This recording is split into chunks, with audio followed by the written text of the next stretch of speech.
মেয়ের মায়ের কাছে যে আমি একটু হাত মিলাই আসি, যেহেতু মেয়েদের দেবে আমার হাতে তুলে ওনার মেয়েরে, তাহলে তো হ্যান্ডসাপ করতেই হয়। আর আন্টিরা তো ভয় পাচ্ছে, দুদিন পরে তো শাশুড়ি হবা, তা ভয়ে কিছু আছে? হাত মিলাই নেন। আন্টি, আপনার মেয়ের পিছনে রাইখা আপনি আগে আসেন, আপনার মেয়েরে আগে পাঠিয়ে দেবেন। দেখছেন আপনার মেয়ের ভিতর ভিতরে আমারে কত পছন্দ করে, দেখছেন কি চোখ মারলো আমারে।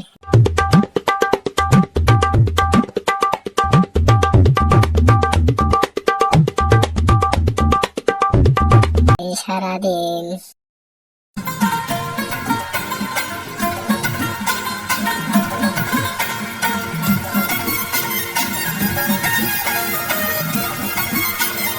বন্ধু আমার বান্ধবীর সঙ্গে দেখা করার জন্য নিয়ে আসলো।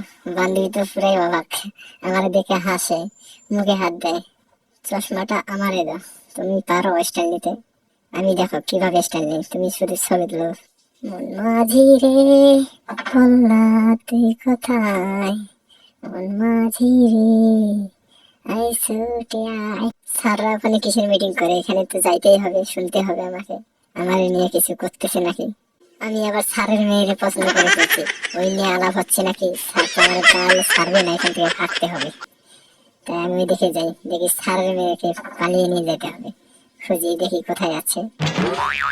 এখানে দেখতেছি স্যারের মেয়ে, দেখি আমারে দেখে পালাই যায়, ধরে নিয়ে যাবো আমি।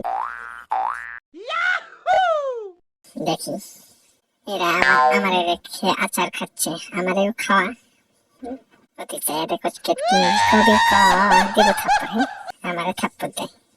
চলে আসলাম স্যারের কাছে, স্যার তো আমার চিনতেই পারছে না, বলতেছে কে রে তুই, কে রে তুই কে? আমি আবার বলতেছি স্যার আমি তো টেডি, আমার এটা দেখতেই পাচ্ছেন, আমারে চিনতেছেন না, বলেন দেখি আমি কে? স্যার আবার আমারে দেখে হাসে।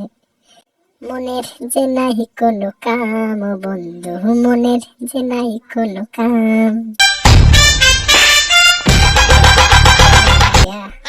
এই হলে আমারে মাইরা আবার তোলে, হাসি দেখছো আমি কান্না করতেছি, হাসে।